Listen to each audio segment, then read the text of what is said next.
Ambassador Yuna stood alone in the center of the great chamber.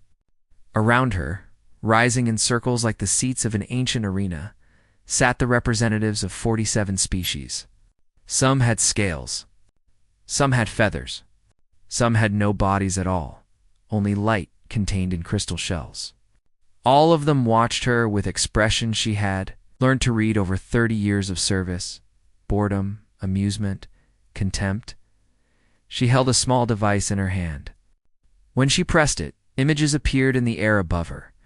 3 ships, human ships. The first was called the Morning Star. It had carried 1,000 colonists to a new world, families, children, farmers, and teachers and doctors who wanted to build something far from the wars of old Earth. The image showed the Morning Star breaking apart. Fire consumed it from within, then darkness. 12,000 of our people are dead, Yuna said. Her voice was calm. She had practiced this speech many times. She had learned that aliens did not respect human emotion. They saw tears as weakness. They saw anger as barbarism. So she showed them nothing. 3 colony ships destroyed in neutral space over the past 8 months. We have evidence that these were not accidents. We request a formal investigation. High Speaker Mira sat at the highest point of the chamber. She was old, even by the standards of her long-lived species. Her skin was pale blue, thin as paper, and her eyes held the weight of centuries. She looked at Yuna the way one might look at a child who has interrupted an important meeting. The Council acknowledges your loss, Mira said. However, the evidence you present is not conclusive. These incidents occurred far from Council-monitored space. We cannot investigate what we cannot verify. Before Yuna could respond, another voice cut through the chamber. Councillor Voss rose from his seat among the Thelan delegation. He was tall and broad, his gray skin thick like armor, his eyes small and cold. Let us speak plainly, Voss said. The humans have been part of galactic civilization for less than 1,000 years. My people sailed between stars when humans were still living in caves, afraid of fire. Soft laughter rippled through parts of the chamber. These colony ships were likely destroyed by human error, or human conflict. It is not the Council's duty to solve problems that humans create for themselves. Yuna watched him without expression. She had heard these words before. Different versions, different speakers, but always the same meaning. You are young. You are small. You do not matter. Councillor Voss, she said. The attack signatures matched Thelan weapons. The laughter stopped. Voss's eyes narrowed. That is a dangerous accusation, he said quietly. It is not an accusation. It is evidence. I am asking for an investigation to determine the truth. Voss spread his hands and looked around the chamber. You see, this is why humans cannot be trusted with serious matters. They make wild claims. They point fingers. They lack the maturity that comes with age. He turned back to Yuna. Perhaps. In another 1,000 years, your species will learn patience. High Speaker Mira raised a hand for silence. The Council will not pursue an investigation at this time. The matter is closed. Yuna stood very still. Around her, representatives began to speak among themselves, already moving on to other business. 12,000 dead, and they had given her less than 10 minutes. She bowed her head slightly, turned, and walked out of the chamber. Captain Taiho was waiting for her in the corridor outside. He was a tall man with gray in his hair and a face that showed little emotion. He had commanded human ships for 40 years. He had seen first contact, the early days of hope, and the slow realization that the galaxy was not the welcoming place humanity had imagined. How did it go? He asked, though he already knew the answer. As expected, Yuna said. They walked together through the station. Sanctuary Prime was the heart of the Galactic Council. A massive structure built over thousands of years, home to millions of beings from across known space. Humans had helped build parts of it. Human engineers had designed the life support systems for 3 of its largest sections. Human doctors worked in its hospitals. Human traders filled its markets. And yet, when humans walked these corridors, others stepped aside, not out of respect, But out of the same instinct that makes one avoid something unpleasant? Lieutenant Hannah sent a report, Taiho said. The trade delegation was denied again. Third time this year. They claim our goods do not meet quality standards. The same goods that every species in the sector is buying through secondary markets? The same. Yuna stopped at a window that looked out into space. Stars burned in the distance. Somewhere out there, human colonies were growing, building, dreaming. They did not know what she knew. They did not understand that the galaxy saw them as servants at best, pests at worst. I spoke with Admiral Do Yen last night, she said quietly. He showed me the projections. Taiho nodded. He knew about the projections. For 200 years, humanity had been quietly preparing. Building hidden shipyards, establishing colonies that appeared on no council maps, creating trade networks that did not depend on alien approval. They had done this not out of aggression, but out of survival. Because some humans had looked at the galaxy and understood the truth, one day they might need to stand alone. The Admiral believes we are ready, Taiho said. Yes, and you. Yuna was silent for a long moment. Through the window, she could see a Thelen warship passing by. It was beautiful in its way, sleek and deadly, a reminder of power that humans could not yet match. I will ask them one more time, she said. I will give them one more chance to do what is right. 3 days later, she stood before the council again. This time, she did not bring evidence. She did not bring arguments.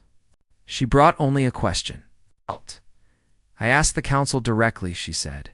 Will you stand with humanity? Will you investigate the deaths of our people? Will you treat us as equals under the laws that govern this body? High Speaker Mira looked uncomfortable. She glanced at Counselor Voss, who was smiling. Ambassador Yuna Mira said slowly, the council has made its position clear. We do not see sufficient cause to a simple answer, please. Yes or no? Will you stand with us? The chamber was silent. Mira looked down at her hands. Voss laughed softly. Mira said finally, the council will not pursue this matter. Oh. Yuna nodded once. Her face showed nothing. No anger, no sadness. Just acceptance. Understand, she said.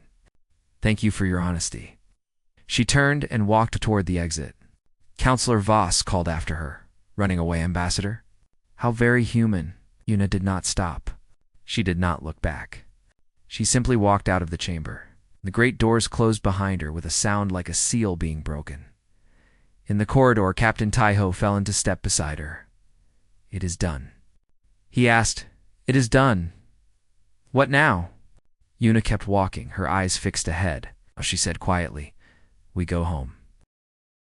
There was no announcement. No declaration of war. No angry speech broadcast across the galaxy. The humans simply began to leave. Lieutenant Hannah stood on the observation deck of the diplomatic station on Sanctuary Prime. She was young, only 28 years old, and she had spent 3 years working as an assistant to the human delegation. She had believed in the mission. She had believed that if humans worked hard enough, showed their value clearly enough, the galaxy would accept them. Now she watched as human staff members carried boxes to waiting shuttles. They moved quietly, efficiently, without drama. When alien colleagues asked where they were going, they gave polite smiles and simple answers. We have been recalled. Family matters back home. Our contracts have ended. No one explained the truth. No one needed to. Counselor Voss noticed the departures within the first week. He mentioned it to High Speaker Mira during a private meeting, but she dismissed his concerns. The humans are dramatic creatures, she said. They are making a show of their displeasure. They will return when they realize they cannot survive without council trade. Voss was not so sure. Something about the quiet nature of the departure bothered him. Humans, in his experience, were emotional. They shouted. They protested. They made demands. This silence was different. It felt like the calm before something he could not name. Dr. Minji was one of the last to leave Sanctuary Prime. She had worked for 15 years in the central power station, maintaining the fusion cores that provided energy to 3 sectors of the great station. The technology was human-designed, built during the early years when humanity had been eager to prove its worth. Now that same technology kept millions of aliens warm, fed, and alive. Her assistant, a young Vorin named Teal, watched her pack her tools with growing confusion. Dr. Minji, I do not understand. Who will maintain the reactors when you are gone? Minji smiled gently. She had always liked Teal. He was curious and kind, unlike many of his species. The reactors are stable, she said. I have left complete documentation. Your engineers can follow the procedures. But the advanced calibrations, the efficiency protocols, those require human expertise. Your engineers will have to learn. She did not tell him the truth, that the documentation she left behind was incomplete. Not sabotaged, she would never do that, but simply limited. The reactors would work. They would keep working for years. But slowly, month by month, their efficiency would decline. Small problems would become larger problems. And without human engineers to solve them, the problems would multiply. It was not revenge. It was simply the removal of a gift that had never been appreciated. Across council space, the pattern repeated. Human traders stopped arriving at alien ports. Human ships no longer carried goods through the transit lanes. Merchant Lord Orin, who had built his fortune on the trade of human agricultural technology, watched his warehouses empty. Out. Where are the shipments? He demanded of his assistants. I have contracts. I have buyers waiting. The human suppliers have not responded to our messages, Lord Orin. Then send more messages. We have sent hundreds. There is no response. Orin traveled to the human trade hub at Station 17. He found it dark and cold. The last human ship had departed 2 days before. The only thing left behind was a simple message displayed on the main screen. All contracts have been fulfilled to their final date. We thank you for your business. No renewals are available at this time. On the colony world of Verith Prime, Elder Sunwoo oversaw the most difficult part of the withdrawal. Thousands of humans lived on mixed-species worlds, working alongside aliens in hospitals, schools, research centers. They had built lives there, families, friendships. Now they were being asked to leave. Everything behind, Sunwoo met with each family personally. He listened to their fears and their anger. He explained the situation with patience and honesty. The council has made its choice, he said. They do not want us as equals, and we will not remain as servants. Some families refused to leave. Sunwoo did not force them. He only reminded them that human support systems would no longer be available. Medical care, education, legal protection. They would be on their own. Most families chose to come home. The departures were handled with perfect legal precision. Every contract was honored to its final word. Every debt was paid. Every piece of human property was either removed or sold at fair market value. The council's lawyers searched desperately for some violation, some excuse to stop the withdrawal or demand compensation. They found nothing. They are leaving, High Speaker Mira said during a closed session of the council. They are simply leaving. I do not understand. Let them go, Councillor Voss said. They contribute nothing of real value. We built civilizations without them. We will continue without them. Arbiter Kale, the representative of the neutral listening species, spoke for the first time in months. I wonder, he said quietly, if we truly understand what they contributed. I wonder if we will learn only when it is too late, Voss laughed. You give them too much credit, Arbiter. They are children playing at being adults. When they grow hungry, when they grow cold, they will come crawling back, and then we will remind them of their place. 6 months after Ambassador Yuna's final question, the last human ship prepared to depart Council space. Lieutenant Hannah stood on its observation deck watching the stars. Captain Taiho joined her. How do you feel? He asked. Hannah considered the question. She had spent 3 years believing in the mission. 3 years hoping that humans could earn respect through hard work and patience. Now she understood that some things cannot be earned. They must be demanded. I feel sad, she said honestly. Sad for what could have been? As Taiho agreed. So do I. Do you think they will understand? What we are doing? Why we are leaving?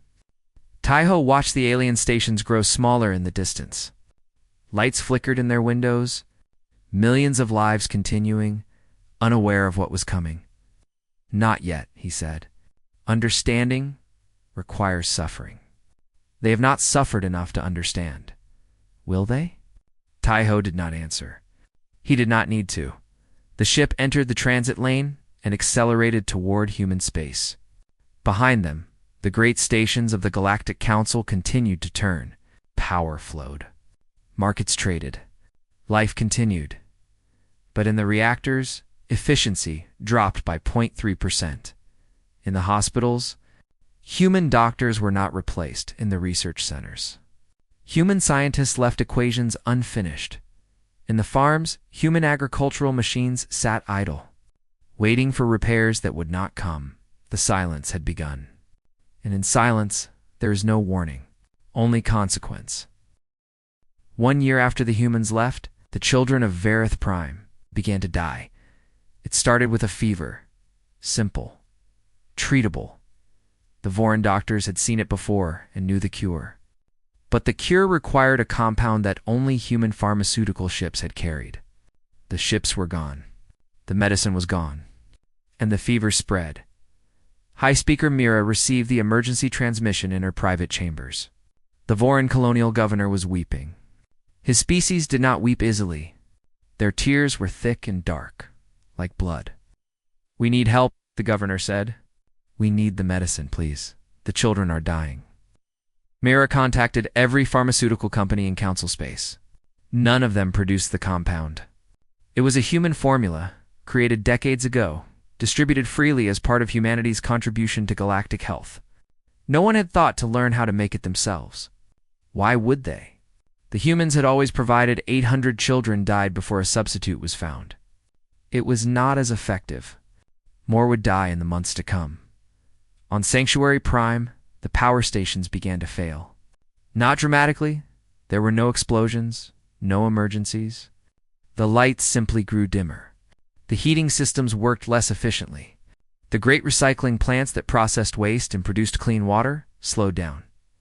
Engineers from a dozen species tried to fix the problems. They had Dr. Minji's documentation. They followed every procedure. But the procedures only maintained the system. They did not explain how to improve it. And the system was designed to be improved, constantly adjusted, by human hands that understood its secrets. Counselor Voss refused to acknowledge the crisis. In public, he spoke of temporary setbacks and minor adjustments. In private, he raged at his advisors. "Find me human engineers," he demanded. "There must be some who stayed behind. Some who can be bought." "There are none, Counselor. They all left. And find them in human space. Offer them whatever they want. Gold, power, status." His envoys traveled to the human border. They were received politely. They were given comfortable rooms. They were told that their requests would be considered. Months passed. No answer came. Merchant Lord Orin lost everything. His trading empire, built over 3 centuries, collapsed in a single year. Without human goods to sell, he had nothing his buyers wanted. Without human ships to carry cargo, his distribution networks fell apart. He sold his stations, his ships, his homes. He ended his days working as a common laborer in a warehouse that had once belonged to him. On the agricultural world of Tessith, farmers stared at machines they could not repair. The machines were human-built, designed to terraform harsh soil and produce abundant crops. They had worked perfectly for 60 years. Now they sat silent in the fields, waiting for maintenance that would never come. The harvest failed. Then the next harvest. Then the next. Arbiter Kale called for an emergency session of the council. He stood in the center of the great chamber, where Ambassador Yuna had stood 1 year before. "I warned you," he said. His voice was soft, but it carried to every corner. "I told you that we did not understand what the humans contributed. Now we are learning." "Learning what?" Voss demanded. "That they built machines that break? That they created dependencies to control us? This proves nothing except that we should never have trusted them." "They trusted us," Kale replied. "They came to us with open hands. They shared their knowledge freely. They asked for nothing but respect. and we gave them contempt. They were newcomers. They had not earned respect. They earned it every day. We simply refused to see. High Speaker Mira called for silence. She looked older than she had a year ago. The weight of the crisis had pressed down on her, and she was breaking beneath it. We must contact the humans, she said. We must negotiate their return. They will demand too much, Voss argued. They will want power, influence. They will try to dominate us. They wanted only to be treated fairly, Kale said. That was their demand. We refused it. Now we must accept whatever terms they offer. The council voted to send envoys. Mira selected her best diplomats. They traveled to human space with instructions to offer whatever was necessary to restore relations. The humans received them at a station on the border. Captain Taiho met them personally. He was polite, formal, and completely unreadable. We are grateful for your visit, he said. Please make yourselves comfortable. Your requests will be reviewed. When can we expect an answer? The lead diplomat asked. In time. The situation is urgent. People are dying. Systems are failing. We need help now. Taiho nodded sympathetically. We understand, and we will consider your requests carefully. Please enjoy your stay. The envoys waited. 1 week, 2 weeks, a month. They sent messages to Taiho, to Admiral Doyan, to anyone they could reach. They received only the same response. Your requests are under consideration. On Sanctuary Prime, the power stations dropped to 60% efficiency. Entire sections of the great station went dark. Millions of beings relocated to shrinking zones of warmth and light. On Tessith, the famine spread. Refugee ships filled with hungry families fled to other worlds. But other worlds had their own problems. There was nowhere to go. On Varith Prime, the plague returned. This time, there was no substitute medicine. The doctors could only watch as the sick grew sicker and the dying died. Commander Rel of the Thelon military sat alone in his office, reading a report he had buried 1 year ago. It was an investigation into the colony ship attacks, the investigation he had been ordered to conduct, the investigation that proved Thelon weapons had been used, the investigation that proved Thelon officers had given the orders. He had hidden the truth to protect his government, to protect Counselor Voss, to protect the lie that humans had destroyed themselves. Now he looked at the report and understood what he had done. 12,000 humans had died. And because of that crime, because of the Council's refusal to seek justice, millions more might follow. Rel was not a good being. He had done terrible things in service of his people, but even he had limits. Even he could feel the weight of what he had helped to cause. He made a copy of the report. He encrypted it with a code that only journalists could break, and he sent it to every news. Service in council space.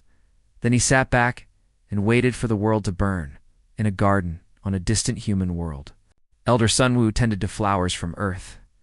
Ambassador Yuna visited him there, as she did every month. The envoys are still waiting at the border station, she said. I know. The council is collapsing. Species are blaming each other.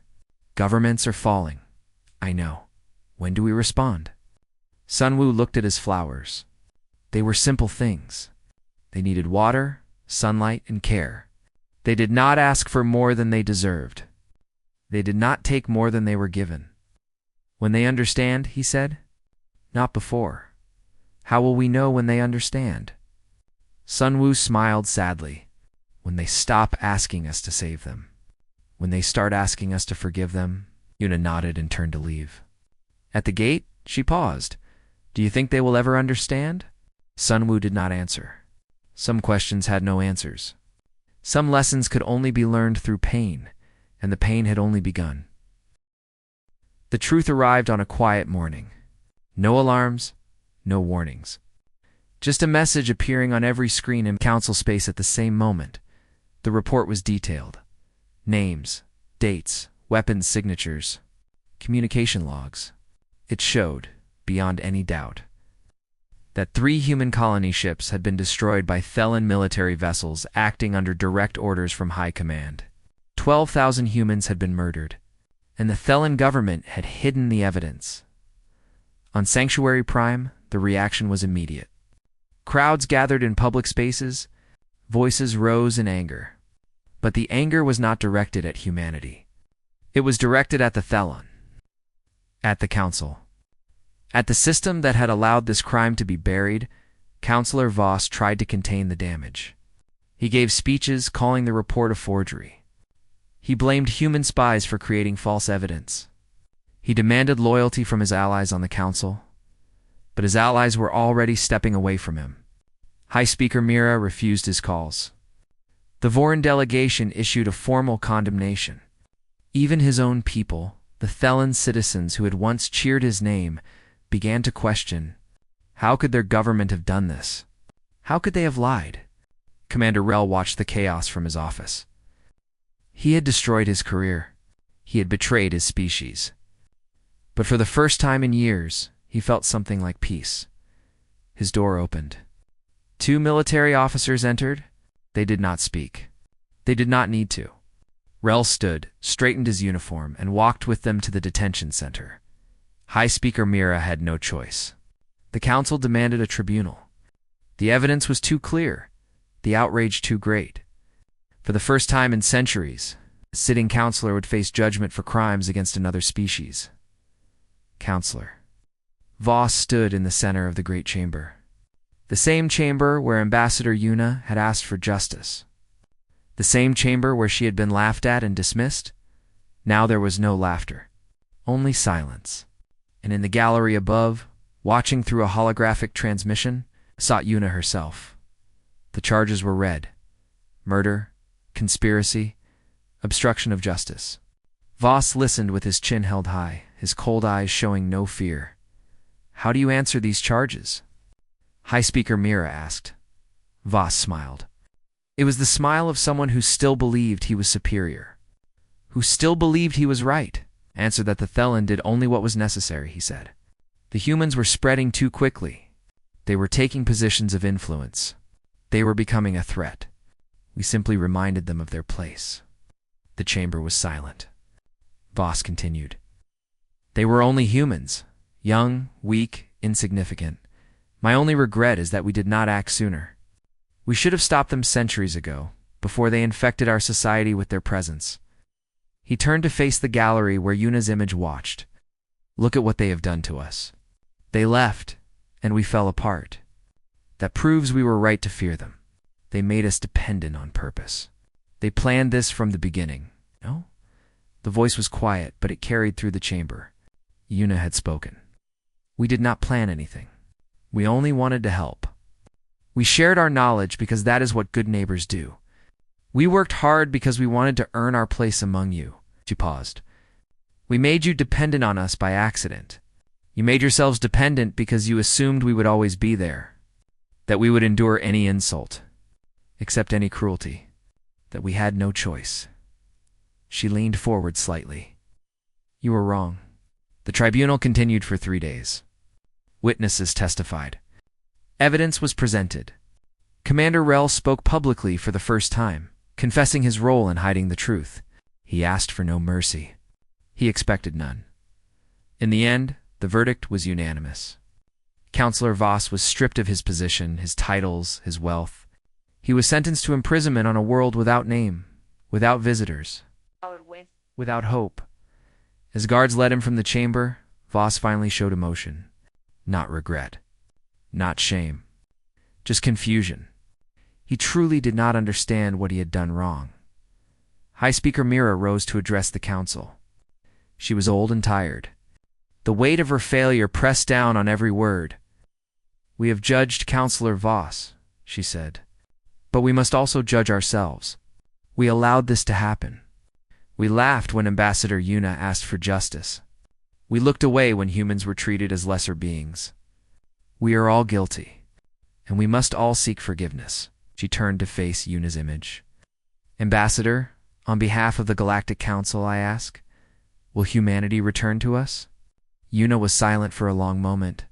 When she spoke, her voice was gentle but firm. You voted against Counselor Voss because you were desperate, because your power stations were failing and your people were dying. You did not vote because you believed we deserved justice. You voted to save yourselves. Mira lowered her head. You are right. Justice delayed is not justice. It is damage control, I know. Then you will understand when I say, this is not enough. Captain Taiho's image appeared beside Yuna's. Admiral Doyon, Dr. Minji, Elder Sunwoo, Lieutenant Hannah, the humans who had led the withdrawal, the humans who had watched their people die without justice for 18 months.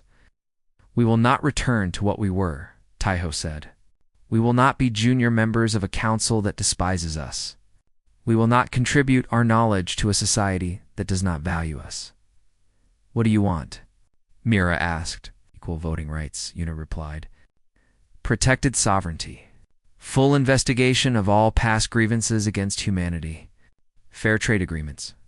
Respect. We can provide all of this. And one thing more. Yuna paused. A public acknowledgement, recorded and broadcast to every world in council space. A statement that humanity was wronged. That we were treated unjustly. That we deserved better. Mira hesitated. Such a statement would be humiliating. It would be an admission of failure that would echo through history. If we provide this, she said slowly, will you return? If you provide this, Yuna replied, we will consider it. We will discuss among our people, and we will give you our answer when we are ready. When we believe you mean it, the transmission ended. The chamber sat in silence. High Speaker Mira looked around at the faces of her colleagues, the faces of beings who had ruled the galaxy for millennia, the faces of beings who had never known what it meant to be powerless. Now they knew. Prepare the statement, Mira said quietly. Give them everything they ask for, and pray that it is enough. In the gallery above, Councillor Voss had stopped walking. The guards waited as he turned to look back at the empty space where Yuna's image had been, for the first time in his long life. Understood. The humans had never wanted conquest. They had never wanted power. They had only wanted respect. The simplest thing, the easiest thing, and he had refused to give it. Now his civilization was breaking. His legacy was dust. His name would be remembered only as a warning. And somewhere, in the silent spaces between stars, 12,000 human souls watched and waited for the justice they had been denied in life. 3 years after the withdrawal began, a human ship appeared at Sanctuary Prime. It was a small vessel, unarmed, carrying only a diplomatic crew. But when it docked at the main port, thousands of beings gathered to watch. They pressed against windows and crowded onto observation decks. They whispered among themselves in 100 languages. The humans were returning. Captain Hannon, no longer lieutenant, promoted twice during the years of separation, was the first to step onto the station. She wore a simple uniform without medals or decorations. She carried no weapons, no demands, no anger. Only an open hand extended in greeting. High Speaker Mira met her at the dock. The old leader looked even older now. The years of crisis had taken everything from her. But she still stood straight. She still held her dignity. Captain Hannah, she said formally, on behalf of the Galactic Council, I welcome you back. Thank you, High Speaker. Hannah looked around at the crowds watching from above. It seems many are curious about our return. They have been waiting. We have all been waiting. They walked together through corridors that Hannah remembered from her years as a young assistant. The station looked different now, dimmer, older. Many sections were closed off, their power diverted to essential systems. The great markets that had once overflowed with goods from 1,000 worlds were quiet and half empty. We received your statement, Hannah said. It was broadcast throughout human space. Did your people find it acceptable? Hannah considered the question. The statement had been everything Ambassador Yuna demanded. A full acknowledgement of wrongdoing. An admission that humanity had been treated unjustly. An apology that carried the weight of galactic law. Many humans had watched it with satisfaction. Some had wept. Some had felt nothing at all, the wound too deep, the scar too old. It was a beginning, Hannah said. Only a beginning. The council chamber was smaller than Hannah remembered. Or perhaps she had grown larger. She stood in the center, where Yuna had stood so many times, and looked up at the representatives of 47 species. They looked back at her with expressions she could read easily now: hope, fear, uncertainty. "I am Captain Hannah of the Human Federation," she said. "I bring greetings from our people, and I bring a message from our leaders." She activated a small device. A holographic image appeared. Admiral Doyon, seated in a simple room on a human world. "People of the Council," Doyon said, "for 3 years we have lived apart. We have built our own systems. We have healed our own wounds. We have proven to ourselves and to youth that we do not need you to survive." He paused. "But survival is not enough. Life is not meant to be lived alone. We are social creatures, all of us. We seek connection. We seek understanding. We seek neighbors who will stand beside us in times of trouble." You taught us a painful lesson. You showed us what happens to those who cannot protect themselves, who cannot walk away when they are mistreated. We learned from you. We grew strong because of you, not despite you. Another pause. Longer this time. Now we offer you the same lesson in return. Not through punishment, not through revenge, but through absence, through the silence that follows when someone you depended on decides they deserve better. We hope you have learned. We hope you'll remember. The hologram faded. Hannah stood alone again. "The Admiral speaks truth," she said. "We are not returning as conquerors. We are not seeking revenge. We are returning as equals. Nothing more, nothing less. If you can accept that, truly accept it, not just in words but in actions, then we can build something new together, something better than what came before." High Speaker Mira rose from her seat. "The Council accepts your terms. All of them. Without reservation?" "We shall see," Hannah said quietly. "Actions speak louder than words. We will be watching." Ash! In the months that followed, humans returned to Council space. Engineers came to repair the failing power stations, but this time, they trained alien engineers to work beside them. Doctors came to treat the sick, but this time, they shared their formulas and techniques openly, holding nothing back. Teachers came, and builders came, and dreamers came, but they came as partners, not as servants. Dr. Mingy returned to Sanctuary Prime and stood in the reactor chamber she had left 3 years before. An alien engineer named T-Loader, now hardened by years of struggles, stood beside her. "I thought you would never come back," Teal said. "I almost didn't," Mingy admitted. "But holding on to anger is exhausting. And the reactor really does need proper maintenance." Teal laughed. It was a strange sound, coming from a species that rarely showed emotion. But it was genuine. "Teach me," he said. "Teach me everything. I do not want to be dependent again." Mingy smiled. "That's exactly what I wanted to hear." On the anniversary of the colony ship attacks, a memorial was unveiled in the central plaza of Sanctuary Prime. 12,000 names carved in stone, rising toward the stars. Representatives from every council species attended the ceremony. Some came out of duty. Some came out of guilt. Some came because they truly understood what had been lost. Elder Sunwoo spoke at the dedication. His voice was weak with age, but his words carried across the silent crowd. "These names represent more than human lives," he said. "They represent the cost of arrogance, the price of contempt, the consequence of treating others as less than ourselves." He looked out at the alien faces watching him. "Remember them? Not just today, but always. Remember what happens when we forget to see each other as equals.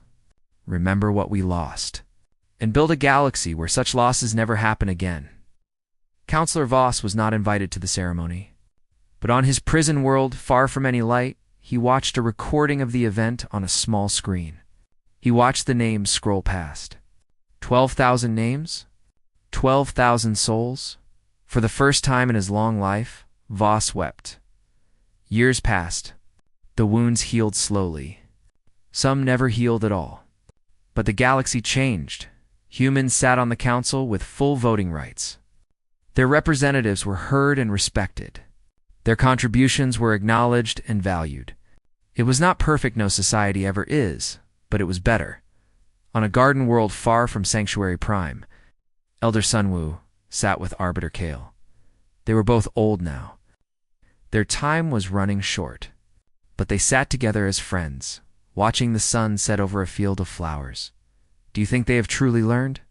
Kale asked. Sunwoo considered the question. In the distance, he could see children playing, human children and alien children, running together through the grass. Their laughter carried on the wind. Not all of them, he said honestly. There will always be some who see others as lesser, who believe their species, their culture, their way is the only way. Then nothing has changed. Sunwoo shook his head. Everything has changed, because now the ones who remember outnumber the ones who forget. The ones who learned outnumber the ones who refuse to learn. And that is enough. He closed his eyes and listened to the children laughing.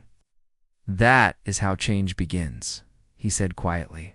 One lesson at a time. One generation at a time. One act of respect, given freely, without expectation of return. Kale nodded slowly. The humans taught us that.